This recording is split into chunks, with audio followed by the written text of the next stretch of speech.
Good afternoon. Welcome to this press conference with Commission President José Manuel Barroso and Commissioner Viviane Reding to brief you on the outcome of today's Commission meeting and more specifically on the outcome of the Commission's deliberations on the international roaming issue. President, please. Thank you, Johannes. Ladies and gentlemen, good afternoon. I'd like to make a brief statement on the decision today on the issue of roaming charges for mobile phones used in the European Union. As you know, last month the European Council endorsed the Commission approach to a Europe of results.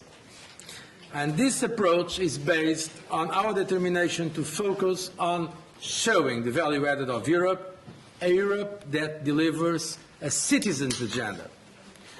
We have promised to tackle the issue of excessive costs for the use of mobile phones abroad.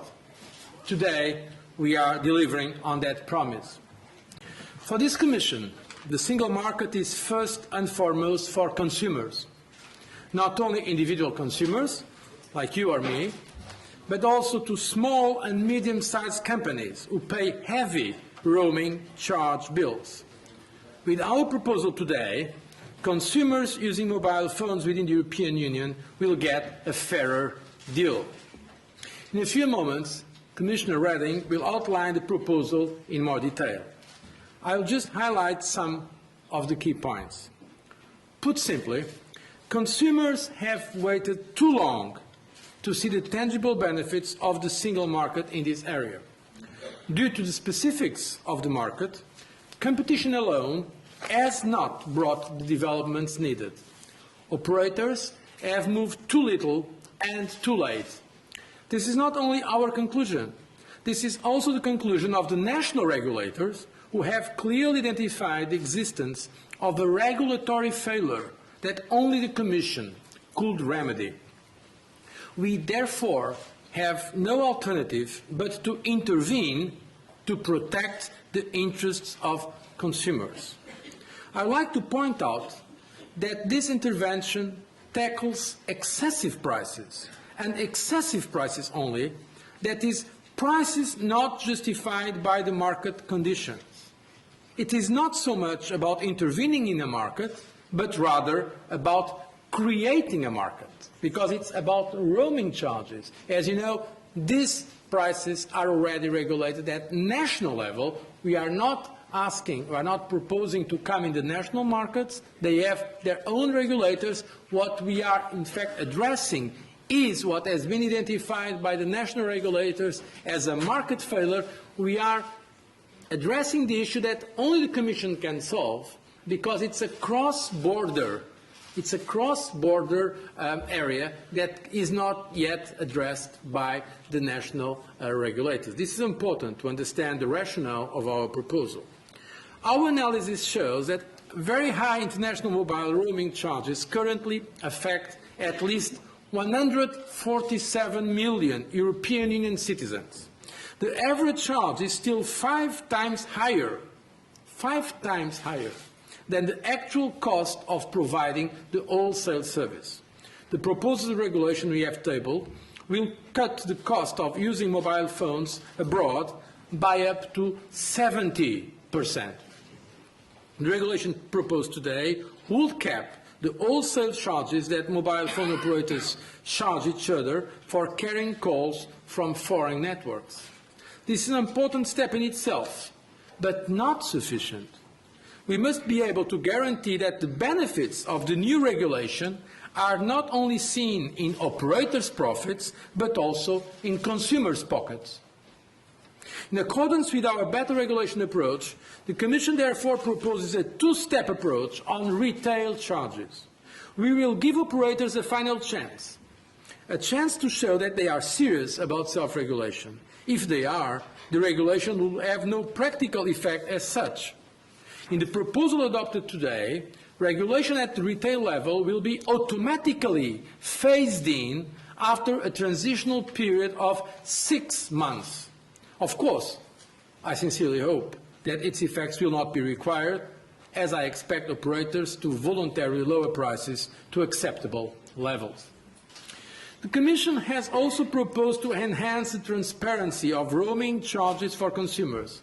Mobile operators will be required to provide access free of charge by either SMS or a mobile call to personalized information on international roaming tariffs while they are roaming. Today, we have a decision adopted by consensus in the Commission based on excellent preparation by Mrs. Reding and her services. I really want to congratulate her, Viviane, and all your service for the excellent preparation work. This has been a political debate where all commissioners have contributed. This is a decision where all sides of debate have compromised to meet the legitimate positions of others. This is normal, and this is the way it should be. I believe it is the right process and the right decision. We have achieved a balance between the need to protect consumers, the need to respect the principles of the market economy and better regulation.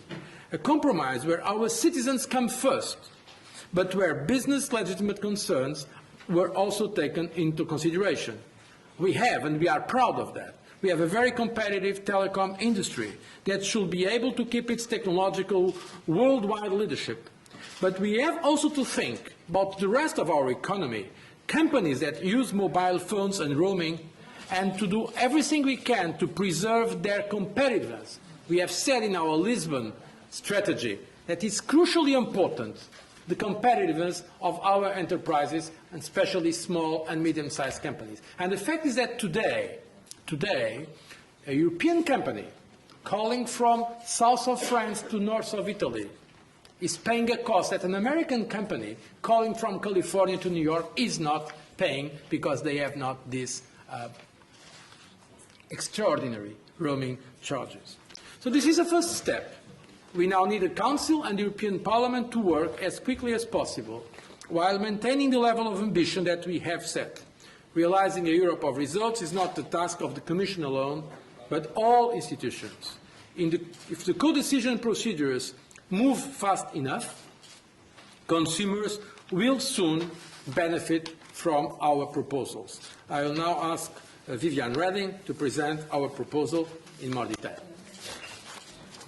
Ladies and gentlemen, in January, I went to see the President and said, we have to do something here because the consumers, the small and medium businesses, industry in general, the European Parliament asked us to go ahead. The President then told me, go for it. We went for it, and here we have a result. And I must thank the President for his leadership in order to get this result. Now we have decided all together to table a proposal about significant reductions in prices in international roaming. Here we want to eliminate the last barriers to our single market. And in taking this decision, we place the citizen at the top of our agenda, as the President has already underlined. Now the Commission has not taken this decision lightly. We have focused for a very long time. We have weighted the different possibilities. And we have, in the meantime, warned the industry repeatedly that we would have to move if they don't move. And the European Parliament and the Council have both highlighted the problem. Now the market had its chance, it did not deliver, and we believe that European citizens should no longer put up with these unjustifiable high prices in an internal market. So what is the problem? In a competitive market, normally, we see some linkage between prices and cost. But when it comes to international roaming, as the analysis of many years shows, there is no evidence of such a linkage. Retail prices for calls are on average 5 times higher than basic cost and 4 times higher than national cost. And retail prices for receiving calls are 4 to 6 times higher than the basic cost. And that really matters because it affects many, many millions of consumers. And it affects not only the private consumer, it also affects the businesses. And that is why the European Spring Council said us that roaming charges are a real problem for competitiveness of the European industry, and that's why the Council asked us to bring those charges down. Even though we have a single market, the price for making a domestic mobile call differs substantially from that of a roaming call, 4 times higher, and this is by no means justified by underlying cost. Let me just give you an example. Now, a French customer travels to Italy and makes a local call, roamed, pays between 50 cents and €1.18 per minute. The local Italian customer pays between 10 cents and 13 cents per minute for the same local call in Italy. So there is really no objective reason why the prices should differ so much. National regulatory authorities support our view that those prices are, and I quote them, unjustifiable high, and that they have not changed substantially over the years. National regulators also have highlighted the cross-border nature of these problems, which prevents them from acting because they can only act on their national market. So roaming is an exceptional situation that needs exceptional measures, and those can only be taken by the European Union. We therefore have to act at European level and create a European home market. We have to ensure that the European traveller has similar experience in using his mobile phone at home or when travelling. And we have to make sure that consumers have an assurance that they will pay no more than a European ceiling for making received calls and will accordingly pay substantially less for roaming. And under this difference between the cost of a roaming call and the ceiling we propose, there is ample room for businesses to fix their prices and to present their models and even to present price packages. Now, how does it work? At wholesale level, we set maximum ceilings for different types of calls. The mechanism we have chosen is based on objective cost benchmarks, which are already regulated by the national regulators. The retail price ceilings are based on this wholesale price plus a margin of 30% to allow operators to recover additional retail costs and make a profit. And there will also be a maximum ceiling for receiving calls. Finally, the regulation would not require transposition into national law. It would apply immediately after adoption by the Council and the Parliament. We will, however, be providing a transitional period of 6 months before retail ceilings apply in order to give market players a chance to adapt. Now, what does this mean for the consumer? When making a local call roamed, the consumer will not pay more than 33 cents plus VAT. The slide shows that, for example, a Belgian consumer, this will amount to 38 cents in total. For a call back home, the ceiling will be 49%, with which VAT would give 50 9 cents. So here the Commission has moved to really taking our citizens on board, taking the consumer serious, and making competitiveness of the small and medium industries and of all industries which want to do cross-border business into account. That is what the College has decided today. Thank you. Before moving to questions, I just wanted to clarify that as far as more technical details of the proposal are concerned, there will be a technical briefing immediately after this press conference where the Director General of DG Information Society, Fabio Colasanti, and experts will be at your disposal.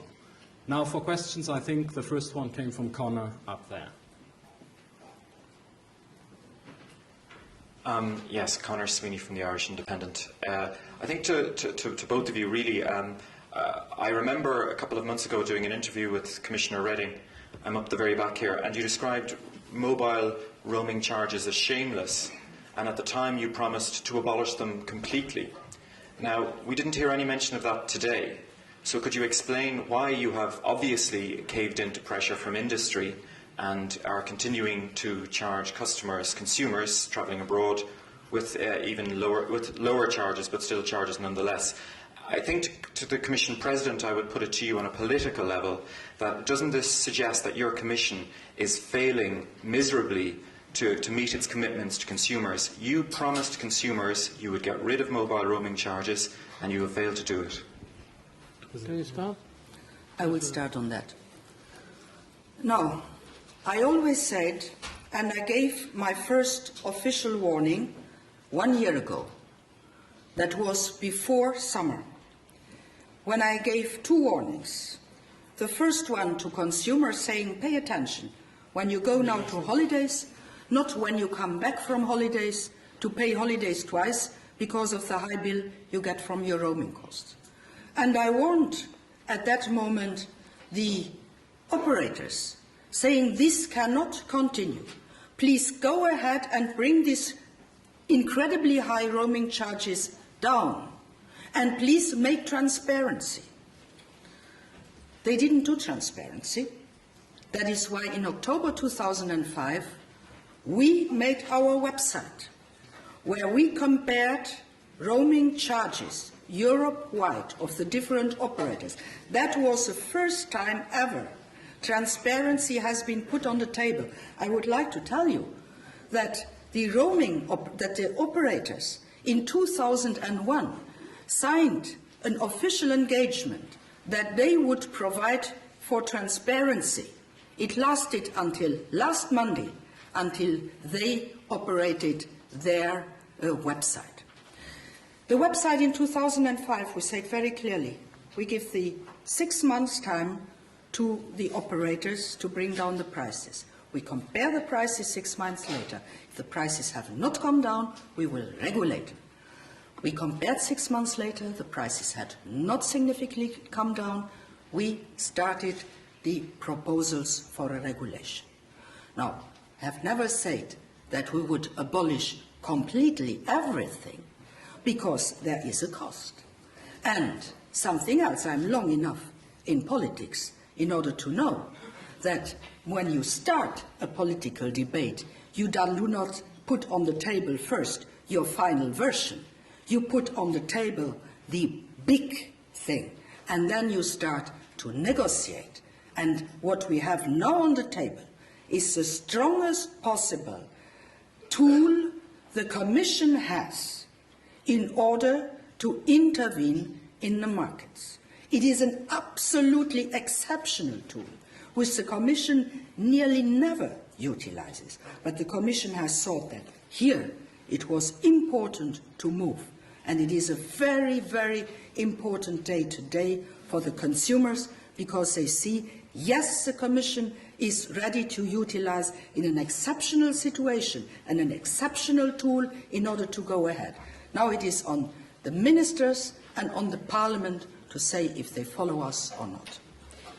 I think Viviane already answered, but let's be absolutely clear. I never said that we will eliminate completely roaming charges. So the assumption of your question is not accurate, I'm sorry.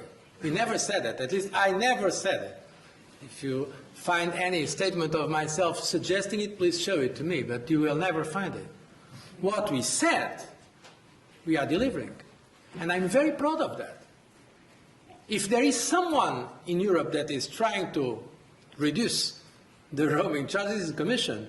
It is not at national level that we are seeing that, and not even others have been doing as much as we are doing. Let me recall you that this debate is going on since at least 1999. You can go back to 2001 and you see Mr. Monti, Commissioner Monti, a very respected member of the previous Commission, saying we have to put an end to these very heavy prices. But in fact, you had not seen before any legislative proposal put forward. And today we are putting a legislative proposal that substantially reduces the roaming charges. So maybe the question we are putting, you should ask it, and I'm sure there will be some occasions to ask it to the governments.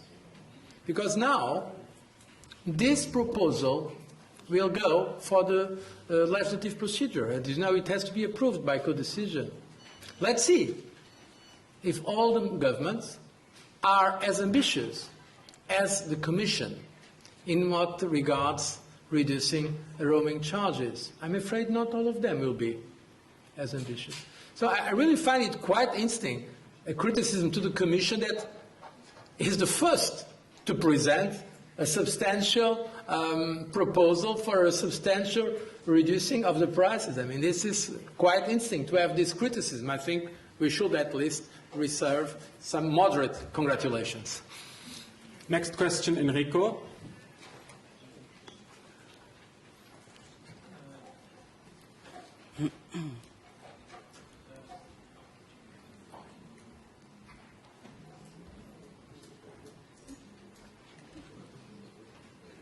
Okay, Enrico Brivio, Sole 24 Ore. Still, I find a small contradiction in this decision because you just mentioned, President, that since 1999 you're giving warning to company and the operators move too late and too little. And Madame Reding also told us about the repeated warnings, but you're giving 6 months more for the call made.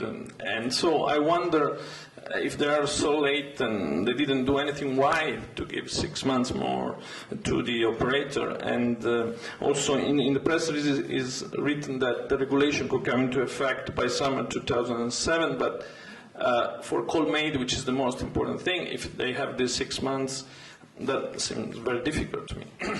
Look, of course, the decision of the Commission reflects an approach where we tried, in fact, in our very discussion today in the college, we tried to have a balanced approach, a compromise approach.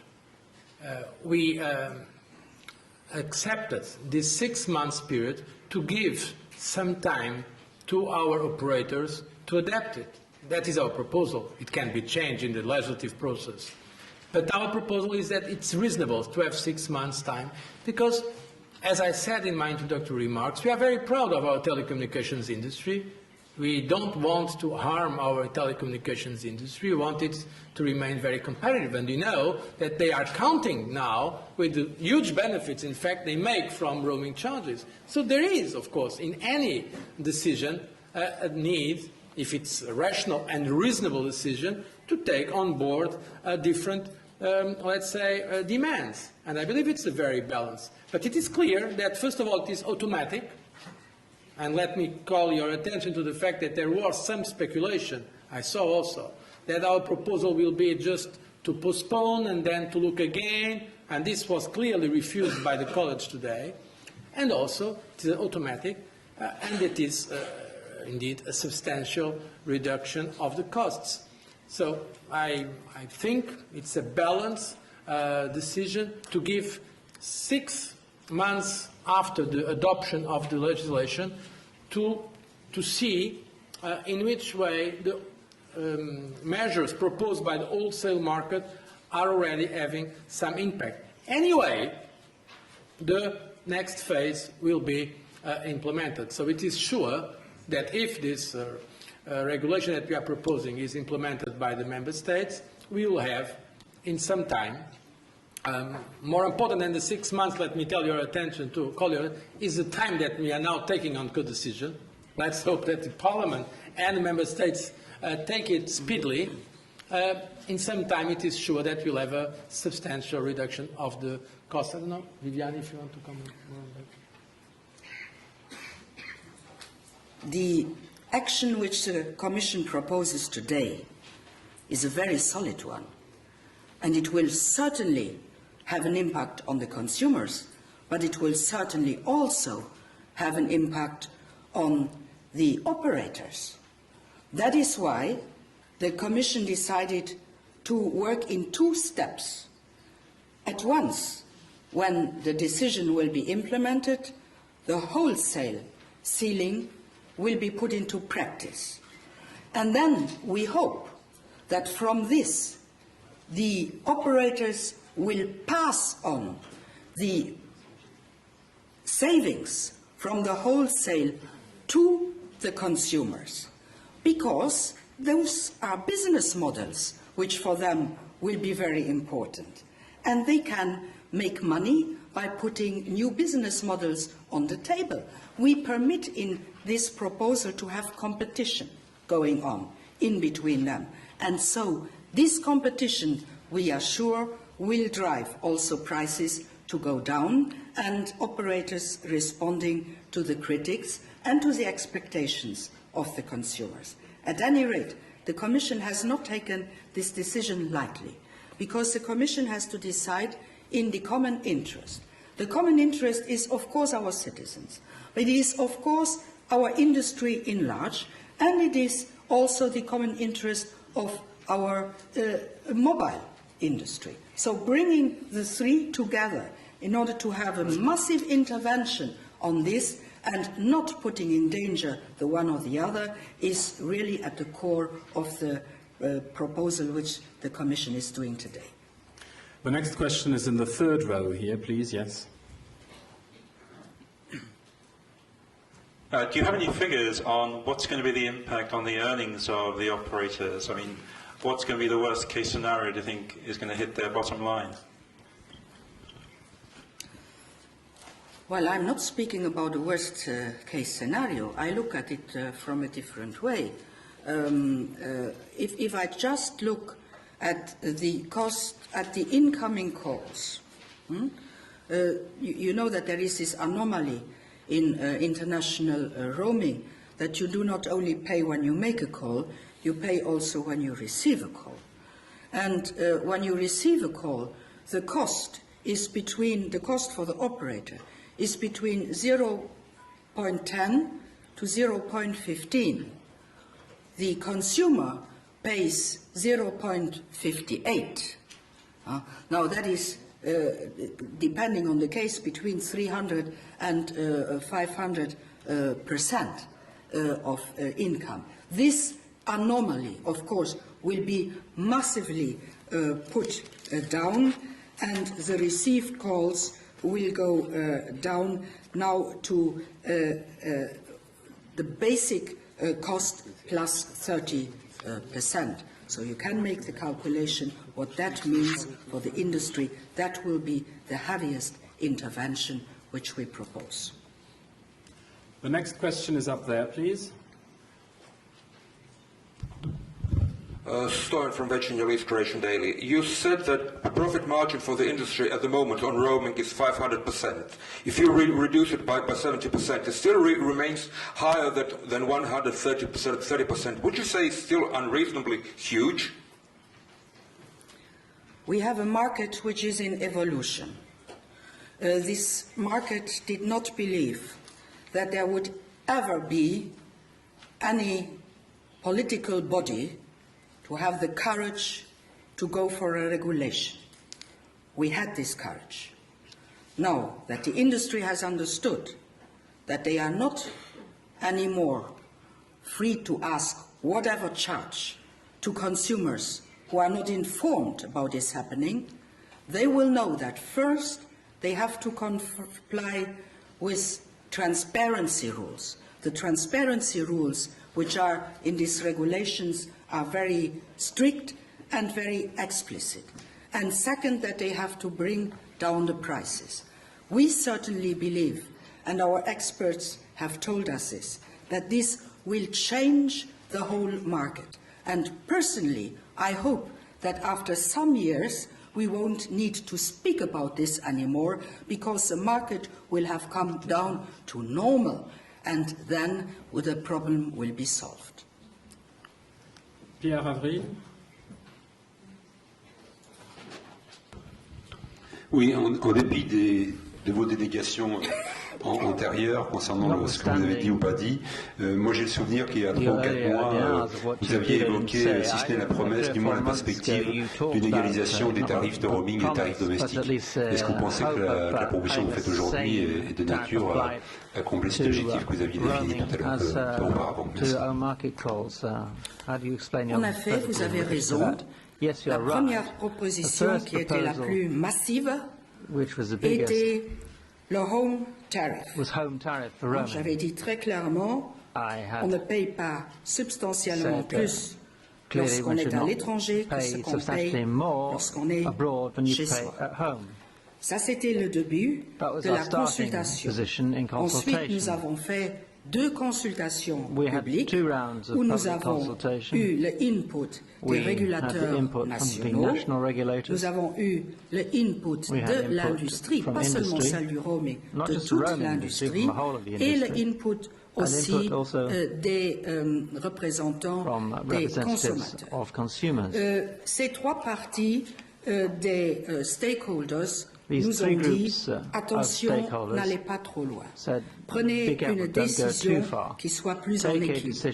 On a donc évolué depuis ce temps-là vers un home market, European home market principle, qui est légèrement différent, mais qui tient en compte aussi les coûts générés par le roaming international, pour ne pas mettre en danger des entreprises européennes qui sont fortes, qui doivent rester fortes et qui sont un des avenirs de notre économie européenne. Donc, il y a eu un léger changement dans ce sens pour tenir compte des inputs que nous avons eus pendant la consultation publique. C'est vous dire que c'est une commission qui est à l'écoute des citoyens et des industries et qui ne fait pas un dictat de haut en bas, mais qui tient en considération les remarques qui lui sont soumises. J'aimerais ajouter une question à ce que vient de dire Viviane. Dans le processus de consultation, il y a un élément qui est apparu clairement. La préoccupation de certains, notamment du Bureau européen des consommateurs, que s'il y avait une position, disons, radicale, les grands opérateurs pourraient on pourrait trouver un effet pervers, qui serait bien sûr de diminuer presque à zéro le coût du roaming, mais d'appliquer ces coûts dans d'autres opérations, notamment pour les consommateurs individuels, ceux qui on veut finalement protéger aussi. Donc c'est un des éléments. En tout cas, le but qui a été annoncé comme programmatiquement désirable par Mme Reding n'est pas exclu. Je voudrais le souligner.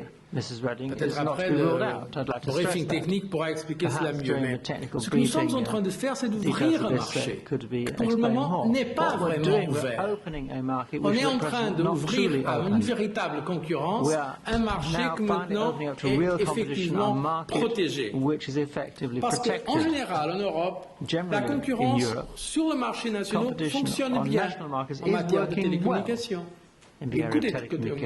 C'est une des raisons pour lesquelles nous sommes à la pointe au niveau mondial. C'est qu'il y a eu une extraordinaire concurrence. Le problème que nous avons là, c'est le problème spécifique cross-border. C'est le problème des appels qui passent sur des frontières entre nos États membres. Non, mais si, effectivement, et c'est difficile à ce stade de faire une prévision avec un degré de mathématiques complet. Mais si, effectivement, va se passer ce que nous anticipons, c'est-à-dire une ouverture à la concurrence aussi dans ce domaine du roaming, on peut assister, par les effets de la concurrence, à qu'on vienne très proche de ce que a été, dès le début, par Mme Reding, dit comme désirable, et qui effectivement est désirable. Mais pour le moment, la proposition de la Commission a raisonnablement, je crois, pris en considération le fait qu'il y a aussi des coûts de roaming, des coûts de transaction et même des coûts techniques d'exploration. Et c'est, je crois, pourquoi cette proposition est équilibrée. Parce que nous avons eu la préoccupation, en écoutant tous les stakeholders, nous avons eu la préoccupation que ce soit une proposition équilibrée. En tout cas, je dois vous dire encore une fois que je n'ai jamais, il faut que ce soit bien clair, je ne me suis jamais engagé à dire que le coût du roaming serait zéro. Non, jamais, je l'ai dit. Au contraire, nous avons attendu pour voir effectivement le compromis possible pour avoir cette mesure présentée aujourd'hui. If you just permit, Johannes, I just would like to quote what the President just has underlined, because I believe it is important. The Burke position, today in a letter signed by Jim Murray, the Burke says, initially we expressed caution because we were not convinced that the home pricing principle outlined in April was the most appropriate mechanism. Our concerns should therefore not be read as an outright opposition to retail price regulation. So they first said be cautious with the initial proposal. They now say, very good, what you do now, this is what is in the interest of consumers. So we evaluated by listening also to the consumer organizations who asked us to be cautious. Next question in the second row here, please. Yes, Brooks Tigner in Talbridge. Two short questions, if I may. Industry argues that only 15% of its roaming revenues really comes from consumers on holiday, and that at any rate, half, I think, of all of users never roam. So doesn't that suggest, I mean, if this is the case, that the biggest beneficiaries really are business more than consumers? And secondly, if the telcos are going to lose revenue on roaming, don't you fear that they're going to recapture it somehow on domestic services? Or do you have your faith in that competition will take care of that alone? Thank you. I mean, maybe afterwards the technical briefing can be more detailed. One thing, our assessment is that 147 million people will be directly affected by this measure. I think that's quite enough. And we also know now that the users of the roaming, those who pay most, are the private users of the roaming. They pay much more of the cost than the industrial users of roaming, who sometimes have special offers. Here we bring down things to normal. To answer your second question, yes, we have heard a lot about this threat that bringing down the roaming crisis would bring up the national prices. There I have two answers. First, on the national markets, competition is functioning very well. By the way, those national markets are supervised by the national regulators. So, national regulators will continue to supervise national markets, and we'll see if things are going smoothly there. And second, operators by themselves can, I do not think, take the risk of augmenting their national prices, because they will get out of business as compared to other operators on the national market. Next question, George Parker. Yeah, question for Mrs. Reding, first of all. I'm just a bit unclear about whether the operators can escape the possibility of retail price regulation. The President mentioned that they would have a last chance and that he hoped that operators would lower their prices to an acceptable level. If they do reduce their prices to an acceptable level, will you drop the plan for retail price regulation? And if so, do you have an idea of what an acceptable level is? And just a political question to Mr. Barroso. Once the lobbying starts in the European Parliament and then in the Council level, how confident are you that this new regulation will be in place for the holiday season of 2007? Please. Well, the lobbying is fierce already since quite a long time, and nevertheless the Commission has managed to reach an agreement. So you see, the political wisdom sometimes is stronger than the lobbying. J'ai un trou. Dites-moi rapidement. First part of the question. Sorry. Can you repeat the first part of retail regulation? Is there a possibility? Oh, okay. Yes. Okay. Yeah. The retail regulation will automatically come in force without any further ado after 6 months. That's it. Well, if the operators by then will have brought down their prices, then the effect on the operators of this retail regulation will be nothing, because there will only be an effect if their prices are over the ceiling, which automatically will be put in place after 6 months of the beginning of the regulation. The question that you made to me, I mean, I cannot anticipate at this moment, honestly, what will be the timing of this procedure. I can only take the responsibility for myself and for my Commission, not for other institutions. But I can anticipate, first of all, a strong support of the Parliament, European Parliament. I hope that, I mean, the general line, they are very much, in fact, demanding this line. And I think the Finnish presidency is very much interested in this matter as well. So I hope that this presidency will move forward immediately at this file, this dossier. Now, I anticipate, honestly, some resistance of some member states because they have, I mean, some companies that have huge interests in this matter.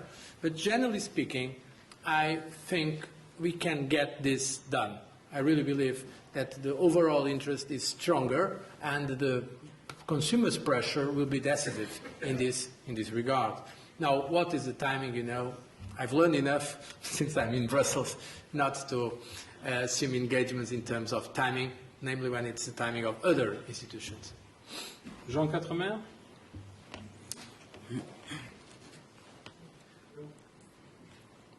Oui, je voudrais revenir sur la question de Pierre Avril, puis sur le lobbying. Parce que manifestement, vous avez quand même énormément cédé aux opérateurs par rapport à votre première proposition. Ça me rappelle un petit peu ce qui s'était passé en 2000 à propos des virements transfrontaliers.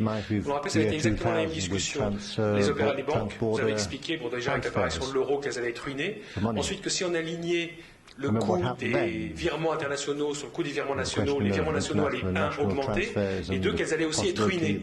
La Commission, là, elle n'a pas discuté, elle a fait l'alignement.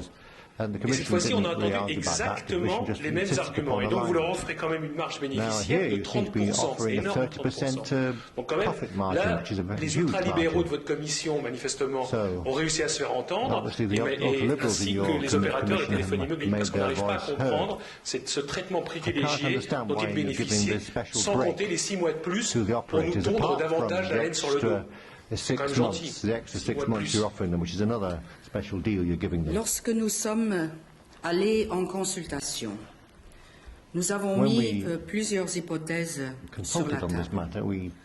Et aussi bien du côté des industries du mobile que du côté des consommateurs, on nous a rendus attentifs au fait qu'il ne faudrait pas ne pas tenir compte du coût du roaming international, parce que le roaming a un coût. L'utilisation de l'infrastructure du voisin a un coût. Et c'est sur base de ce coût que nous avons fait nos propositions, pas sur base de prix.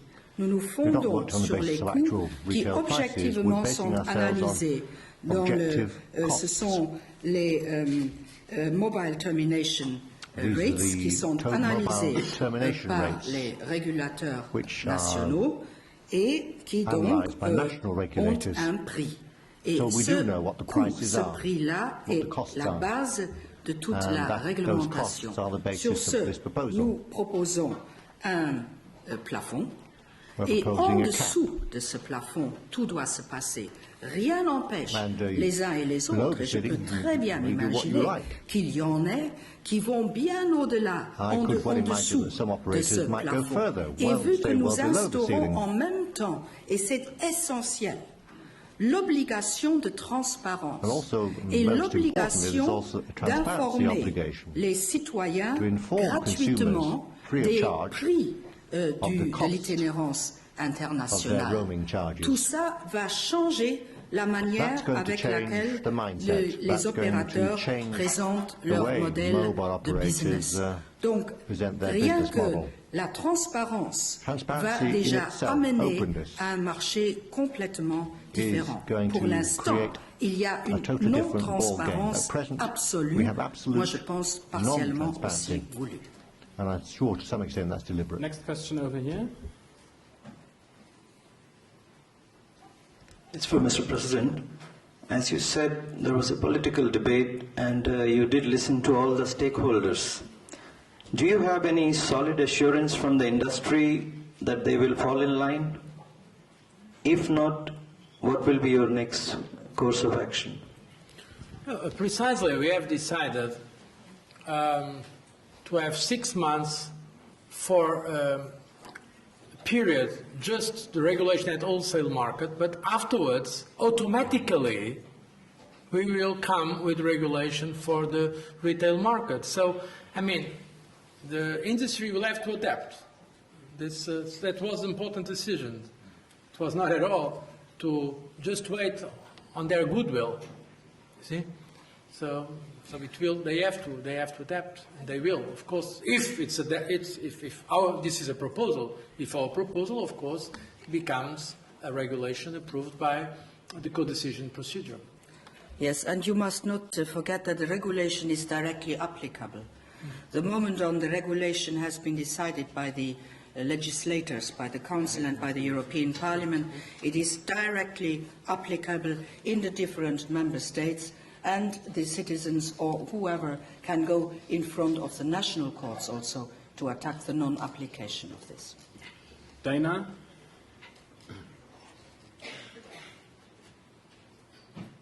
Finance European Voice. Une question pour la commissaire Reding. Est-ce que vous ne saviez pas que le roaming international a un coût quand vous aviez parlé du home tariff en début de la consultation? And the question for the President, this seems to be the token piece of legislation to show that Europe cares about citizens, not only about business. Is the Commission not promising too much, since if we talk about regulation, that will have to be approved by Member States and Parliament, and you don't know what the issue will be? Vous savez, j'ai été assez longtemps en politique pour savoir quand même comment ça fonctionne en politique. Je ne vais jamais commencer une négociation et un débat en mettant ma dernière proposition sur la table. D'abord, on secoue un peu pour que ça commence à bouger. Et ensuite, on commence à faire les analyses économiques. Et ensuite, on décide. On ne fait pas l'inverse. Parce que si on le faisait à l'inverse, vous pouvez être sûr que nous n'aurions pas de règlement aujourd'hui. First of all, of course, you know very well the procedures in the European Union. The Commission cannot adopt the regulation alone. We have to go through the co-decision procedure. So, of course, we are dependent also on the positions of the Council, where all Member States are represented, and the European Parliament. But this is our proposal, and so we believe it's a good proposal for the European citizens, but that's not the only proposal we have been moving for the citizens. I mean, all measures we are proposing, we hope they have a good impact on citizens. If you look at all the initiatives we took, for instance, on environmental issues, they are to protect citizens' health. So this is, of course, a very important one, also from a political point of view, because it was clear in the debate, the public debate, that, for instance, the major operators did not like us to go as far. That's obvious.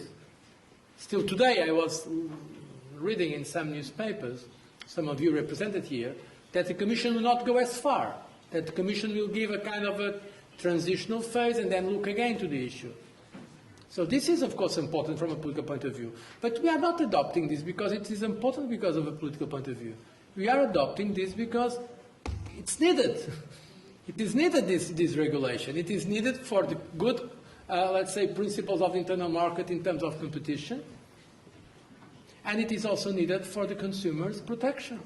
That's the way. But this is not the only proposal of the Commission for the citizens' protection and the consumers' protection more specifically. There are many others, many others. Now, when I left the meeting, they were discussing something on pesticides, about the protection of the health of the citizens. So, I mean, that's every day we are doing. But, of course, this got some visibility, and we welcome that because it was a very interesting, and it will still be a very interesting debate all over Europe. Lorenzo. Posso in italiano? Per favore. In Italian. Consoli a Picon. Avrei una domanda per il commissario Reding e una domanda per il Presidente. La domanda riguarda il processo di formazione di questa decisione. Ci sono state delle resistenze interne molto forti dentro la Commissione, mi sembra di capire. Io volevo sapere, prima di tutto, se la decisione è stata presa all'unanimità da parte della Commissione o a maggioranza. In secondo luogo, volevo chiedere al commissario Reding, commissario, lei ha resistito molto a delle pressioni molto forti, volevo chiedere una sua impressione personale su questa battaglia che lei ha fatto, se lei considera che questa sia stata per esempio la battaglia più importante che ha fatto da quando era alla Commissione, o comunque quella che avrà i risultati più importanti. E al Presidente Barroso vorrei chiedere, Presidente, questo è un caso in cui la Commissione mi sembra abbia agito tenendo presente l'interesse generale comunitario, che è il compito più importante che la Commissione ha. Pensa che sia stato difficile far accettare a tutta la Commissione, a tutti i commissari, questa nozione di interesse generale in questo caso particolare. Peut-être je vais répondre en français parce que mon italien, je comprends, mais je ne domine pas encore.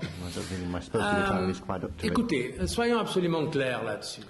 C'est tout à fait normal, quand il y a une initiative législative de la Commission, qu'il y ait différentes positions. Nous sommes 25 membres de la Commission, de 25 pays différents, de différentes orientations politiques et idéologiques. C'est absolument normal. Moi, je serais étonné si tout le monde, immédiatement, lorsque Viviane a posé ses idées, parce que c'est le commissaire responsable du dossier, que tout le monde disait 100% d'accord. Là, je serais vraiment triste et déçu. Ça montrerait que les commissaires, les membres de ma commission n'auraient pas un minimum d'esprit critique. Donc c'est vrai qu'il y a eu un grand débat à l'intérieur de la commission, un débat que mon cabinet a piloté d'ailleurs, et nous sommes arrivés à un consensus. La décision a été prise par consensus, il n'y a pas eu de vote. Je l'ignore s'il y aura une déclaration pour le procès verbal, une ou deux maximum. Mais c'était un consensus, dans un grand esprit de compromis. Mais écoutez, si demain il y aurait un vote, je ne vois aucun problème. Nous sommes une institution démocratique. Mais effectivement, il y a eu la préoccupation, comme nous faisons toujours à la Commission, d'essayer de trouver le consensus le plus large possible, et ça ne doit pas vous étonner. Donc je crois que la Commission, elle a décidé en fonction de l'intérêt général, comme vous l'avez dit, c'est effectivement ce qu'on attend de la Commission, c'est l'intérêt général. Et bien sûr que dans cette question, il y avait un intérêt spécial à protéger, l'intérêt des consommateurs. Et ça, je tiens à le dire, car défendre le marché unique n'est pas, comme certains pensent parfois, défendre les intérêts du business. Défendre le marché unique, c'est défendre les consommateurs. La politique de concurrence de la Commission est pour la défense des consommateurs. La politique du marché intérieur, c'est évidemment aussi pour la défense des consommateurs. Laissez-moi vous dire, je n'ai jamais dit ça publiquement, j'étais l'autre jour très très fier quand, dans une enquête indépendante, la Commission a été reconnue comme l'entité de régulation la plus crédible au monde, numéro 1 mondial. Dans le domaine de la concurrence, entité de régulation numéro 1, dépassant d'autres régulateurs qui traditionnellement venaient devant nous, notamment le régulateur américain. Et précisément, par exemple, la commissaire de la concurrence, elle a soutenu 100% cette proposition, parce que c'est une proposition qui est bonne pour les consommateurs, mais est aussi bonne et cohérente avec notre politique de concurrence. Notre politique de concurrence n'est pas de protéger les grands entreprises. Notre politique de concurrence est pour que la concurrence fonctionne, pour que le marché unique fonctionne. Donc je peux vous dire qu'il y a eu un excellent débat, non seulement aujourd'hui, lors de la réunion du collège, c'est un débat que j'ai beaucoup aimé. Il y a eu aussi au niveau de nos experts, au niveau des services, au niveau des cabinets, une excellente préparation. Et c'est vrai qu'il y a eu une recherche de rapprochement. Mais c'est comme ça que fonctionne la Commission. Et donc, poser la question, comme j'ai déjà écouté, est-ce que Mme Reding a cédé? Écoutez, Mme Reding a une grande expérience. Effectivement, dans une négociation, nous devons tous faire des compromis. Et je crois personnellement que ce n'est pas Mme Reding qui a cédé le plus dans cette négociation. Il y a le côté personnel de la question. Et il faut dire que je suis heureuse aujourd'hui parce que la Commission a pris une décision forte dans l'intérêt commun des citoyens européens. Et puis, personnellement, je suis un commissaire heureux aussi. Je voulais un règlement, la Commission m'a suivi. Je voulais un règlement sur le détail et sur le prix des gros. La Commission m'a suivi. Le tout dans l'intérêt des consommateurs et en protégeant la survie de notre industrie. Eh bien, qui peut faire mieux?